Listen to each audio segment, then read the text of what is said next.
So with us now to take us through their selection of the newspapers this morning, Director of WORLDwrite, Ceri Dingle, and The Economist, Ashok Kumar. Welcome to you both. Morning. Morning. Starting off with you first of all, Ceri, the Telegraph and this historic vote in the Republic of Ireland yesterday. We've had the results in. Not predicted to be such a landslide, but now attention turning to Northern Ireland and what could possibly happen there. Yes, which is obviously very important. I mean, first of all, it was a fantastic victory for women in Ireland yesterday, although I think we should be clear, first of all, that even in Britain, we don't have free abortion on demand. We are still under the awful Victorian 1861 Offences Against the Persons Act, where it's two doctors that really decide if you can get an abortion. You know, at least you no longer have, as in my day, to pretend that you're mentally ill. What we've now got are calls to bring the North into line with the South, which is also very important for women, obviously, who still have to travel, who can still be criminalised. Last year there were raids on people's homes for women who'd been buying abortion pills online.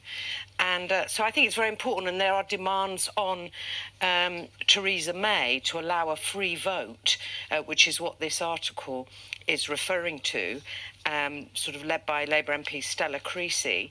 And but I think all the UK politicians should, you know, stick by their so-called belief in democracy and belief in choice for women, and do something about British law as well as law in the North, and make it a non-legal issue. That women in England don't have that choice, though, are you? Well, the 67 Act doesn't make it completely free. It's still doctors decide rather than women decide. It's obviously 100 times better than it is in the North, and it's a breakthrough, massive historic breakthrough we had yesterday. But really, abortion shouldn't be a law issue. It should be a health issue and an issue for women's choice. Does this put Theresa May, because she's very much at the mercy of the DUP, is she not, in Parliament? Well, that's an excuse, I believe. I think, you know, she could stand for whatever she wants, but I think it says something about the lie that somehow having a female prime minister is going to be fabulous for women, you know, and it isn't. To come in. Yeah, I mean, I think I agree entirely with Gary. I mean, let's take examples of where we actually have the women have the right to abortion. Look at the U.S., for example. Since Roe v. Wade in '71, they've been able to technically have access to it, but to the vast majority of women who are working class, who are women of color, who are in areas that are very conservative, that tend to be far more actually working class in the U.S. because of the political composition, access to abortion, even though it's legally allowed, is constantly curtailed and is an all-out assault by the right. And so it makes it they made it extremely difficult, especially if you don't have the means. How is it curtailed? Because it says they make it prohibitively expensive. They add additions, like they say you have to have, you know, a scan before you get it. They make all kinds of. They say, oh, if you're up to this certain age, you need to get a number of different people to approve it. So they make it and they just don't make it accessible. For example, where I lived in Arizona, they didn't. It's very conservative. You didn't have an abortion clinic. You had to go hours and hours and hours away to a different state, etc. So technically legal, but for the vast majority of the people, they don't have access to it because they don't have the means to have access to it.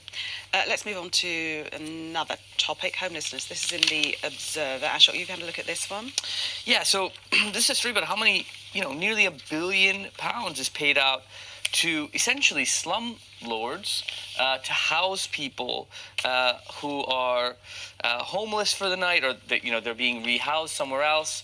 And really in some of these places, they're fleecing taxpayers, these sort of slumlords, but also exploiting tenants in areas that have in residences that have mold and mice. And so this is temporary housing. Yeah, temporary housing, but it also speaks to the fact that some people are being held in temporary housing for longer periods of time because we have a housing crisis in this country.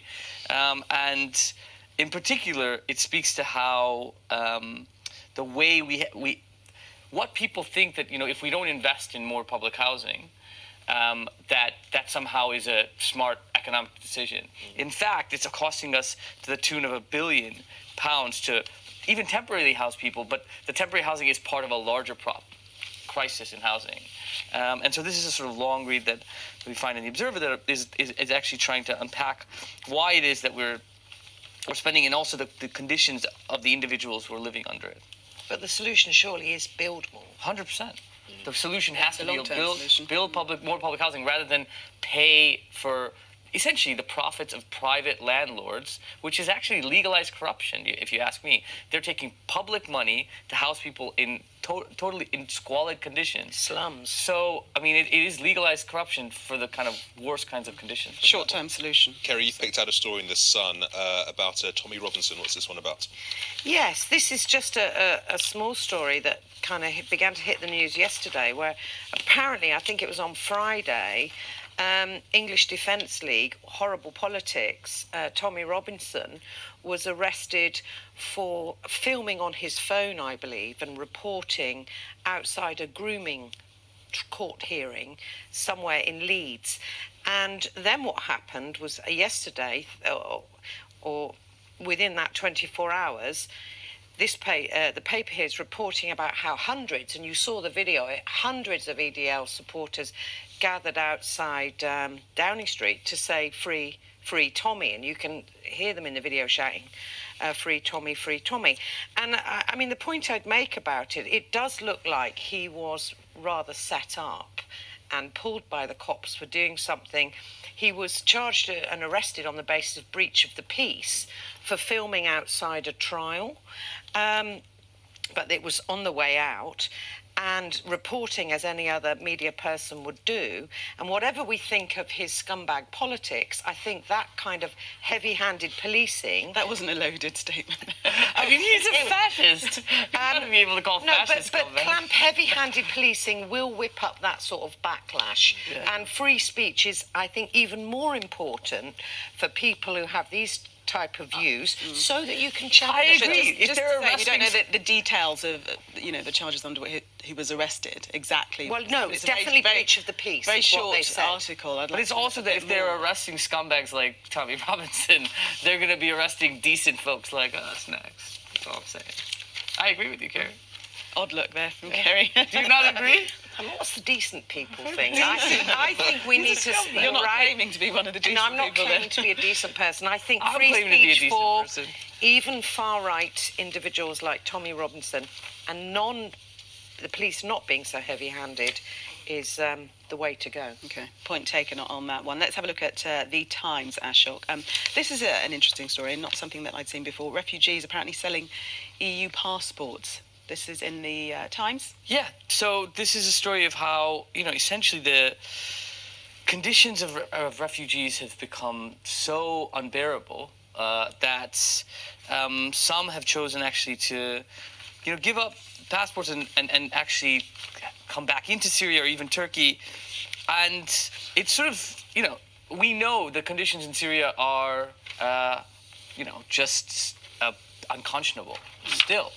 But yet, people's lives have become more untenable and difficult because of changing laws and political culture, that people have actually chosen to go back into Syria. Who are they selling their passports to?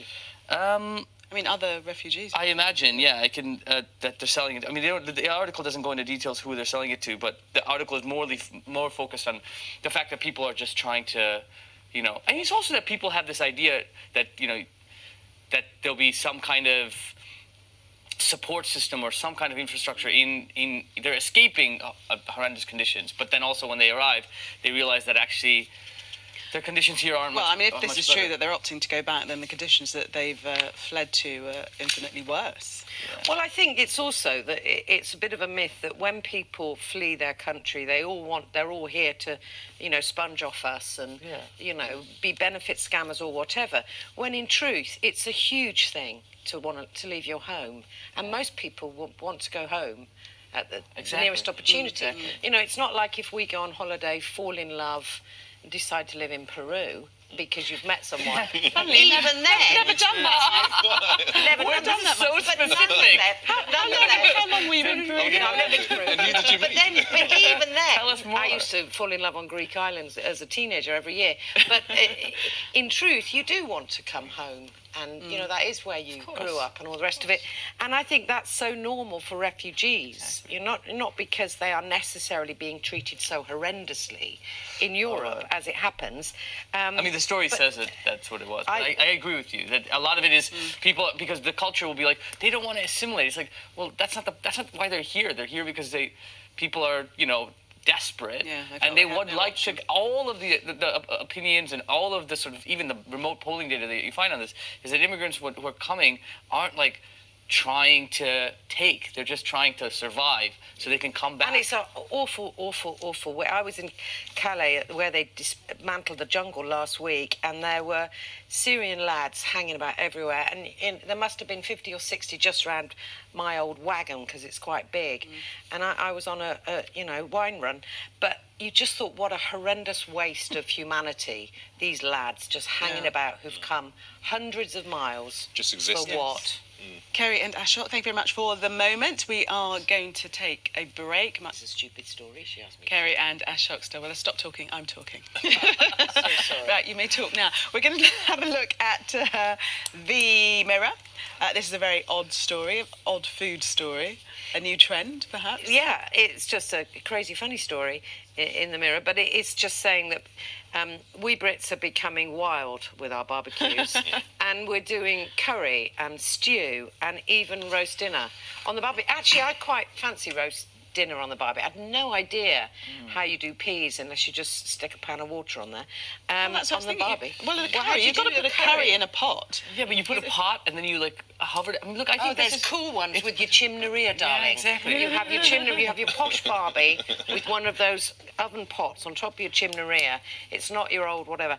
But the other funny thing is that 43%, this is one of these weird surveys where you get surveyed by some food source seller in this case, we'd rather dump our barbecue and get a new one than clean it. Now you see, I think that's shocking and lazy. I don't. Because I I've get never the tried cleaning cleaning a out, barbecue. This is do good the because scrubbing. really Britain hard isn't work. known for its food. Everyone knows that. And this could be a kind Whoa, of veritable renaissance for British Yes, Step the back man there. from the land Yeah, of absolutely, British a British hamburgers. food. What? I think We you should- take food from around the world, destroy it, I think and Ashok, recalibrate rubbish. it. Let's be quiet on this Yeah. one. What? Okay, America has. I'm looking for that Twitter love. I'm looking for that Twitter love. Right, we'll continue this argument. Roast in the on the break. Barbie, fabulous. It's time to take you to the sport now. So back with us now to take us through their selection of the newspapers, Director of WORLDwrite, Ceri Dingle, and the economist Ashok Kumar. Welcome back. Morning again. Starting with you, Ceri, in The Sun. This is knife crime, the story of knife crime, the epidemic Yes, taking place across I think it's there's an interesting point in this Sun piece actually, because there has been, I would say, quite a panic around knife crime. Not that the deaths haven't been horrific and horrific for the families, obviously, but there has been a focus on things like, oh, well, it's austerity, oh, well, it's the knives, as though you blame the implement, when kids have carried knives forever, throughout my childhood, but we didn't have the stabbings.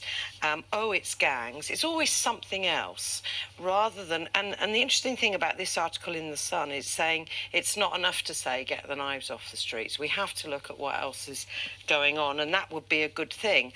Although I'm not that hopeful that this is coming up with the right answer, because it yet again is saying, you know, the problem is degeneration of the poorest estates, as though somehow being poor makes you kill people with knives, which I don't think there's anything in that. I actually think that's quite a derogatory view of poor people.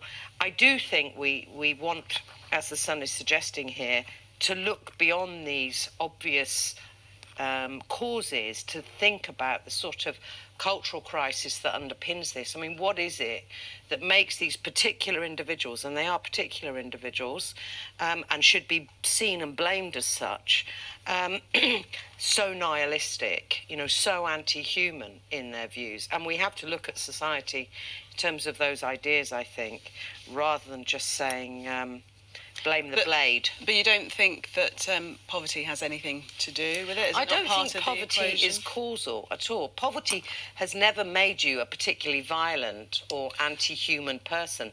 I really think that's very degrading. But to a poor lot of these people. individuals are not coming from well-to-do backgrounds, generally, though, are they? I mean, a lot of the evidence suggests that crime increases when poverty increases, and crime. Well, and the middle-class jihadis join ISIS, and No. all the evidence is they're well-educated, well-off people who also murder people. I think They're that's maybe a not bit with of a knives, non-sequitur. maybe with, other awful things like suicide bombs. I really think the idea of a connection of being poor and austerity and killing people is just nonsense. A shot? Well, that goes against much of the evidence, right? But that to suggest that when the economy is in a downturn and actually poorer people are becoming poorer, that you have an increased numbers of thefts and the associated violence. Poor people are now thieves. No, Well, I mean, when did you it's- become I'm not- so anti-working class in your view? I'm not saying poor people are thieves. This is not me judging people who steal. People steal because they need to steal oftentimes. You don't see middle class people I stealing wouldn't things. condone it either, stabbing or stealing. I'm not condoning it or condemning it. I'm just observing the facts and trying to understand the rationale, rather than there being this sort of weird nihilism. Is there a particular set of reason why some people are, inverted We commas, live in very nihilistic? anti-human times, and you have to admit, amongst young people, there is a sense of entitlement. There are identity politics, which now shape their view.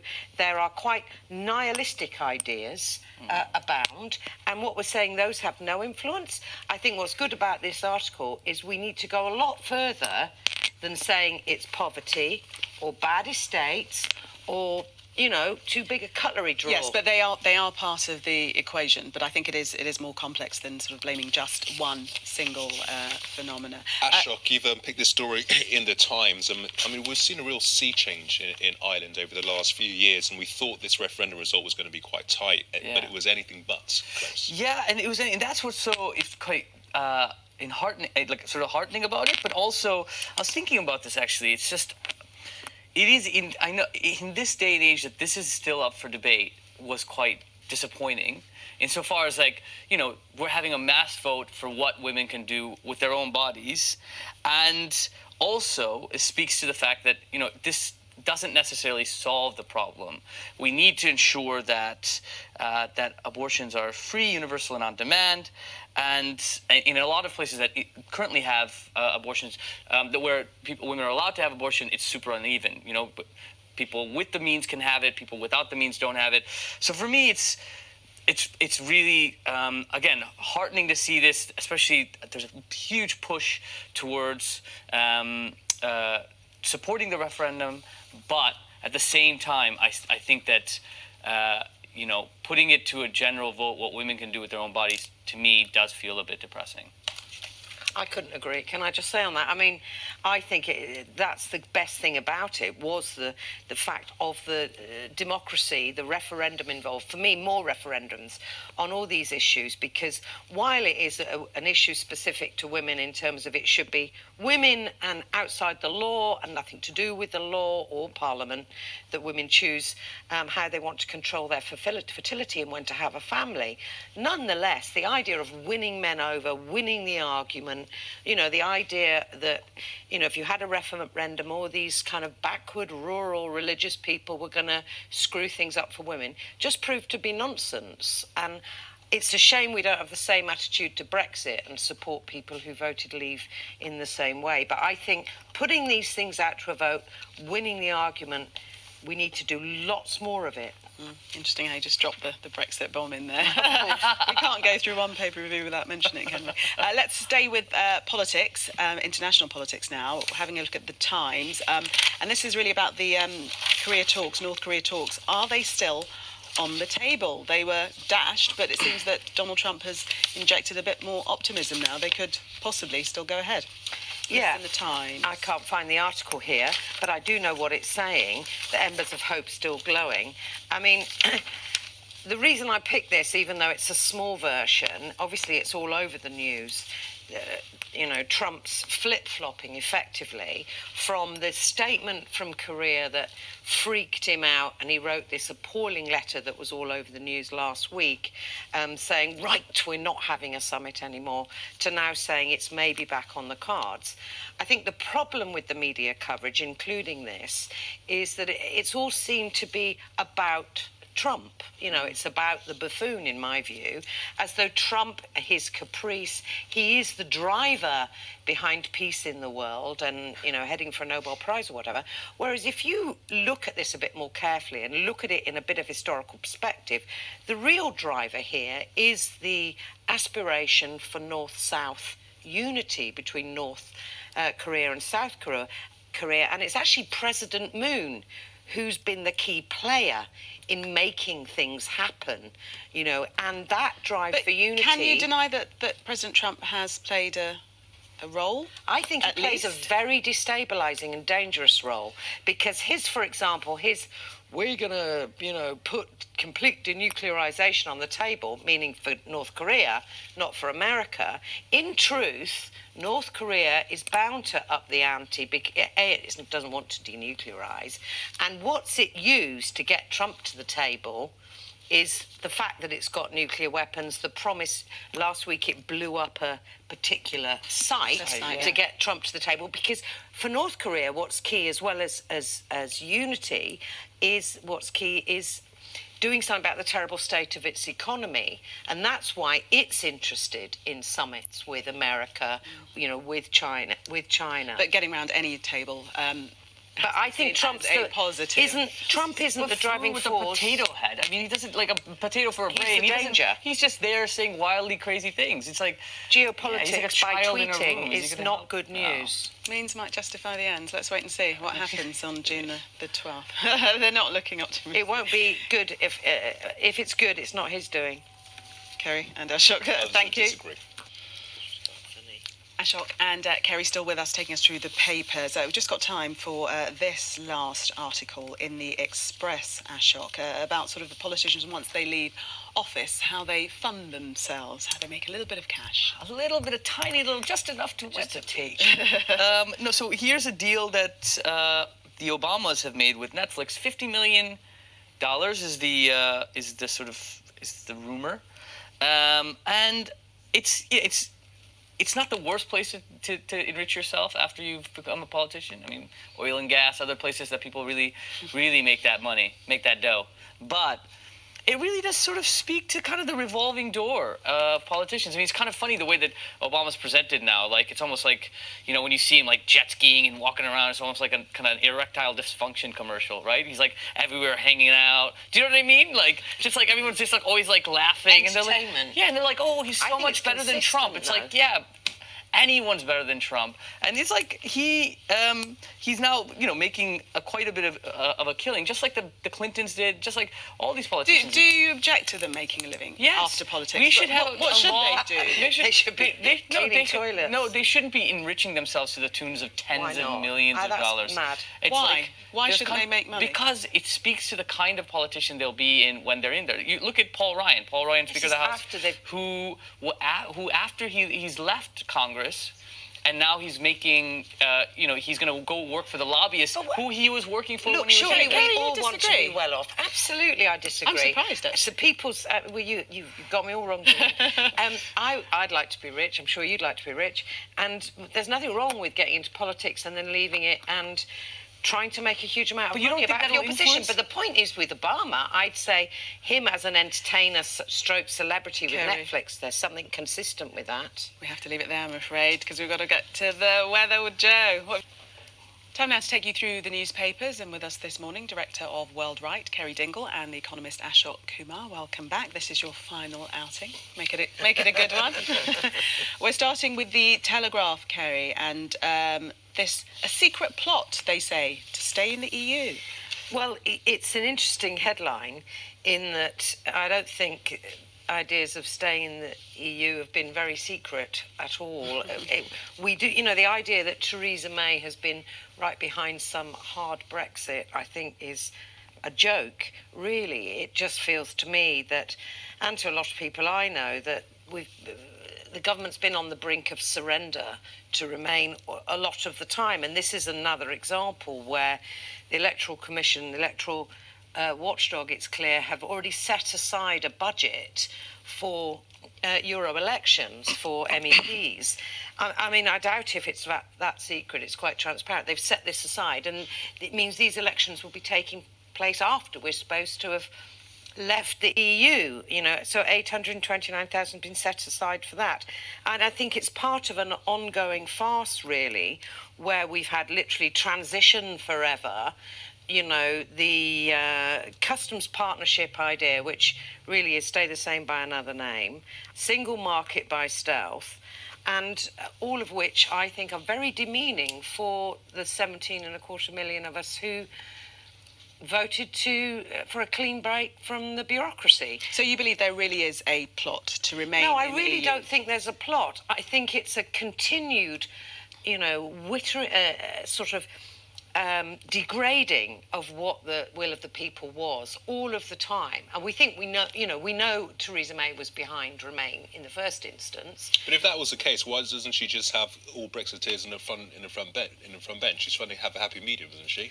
Well, she might be trying to make things look good, and she can talk the talk. She will say Brexit is Brexit. She'll have a few of these and a few of those.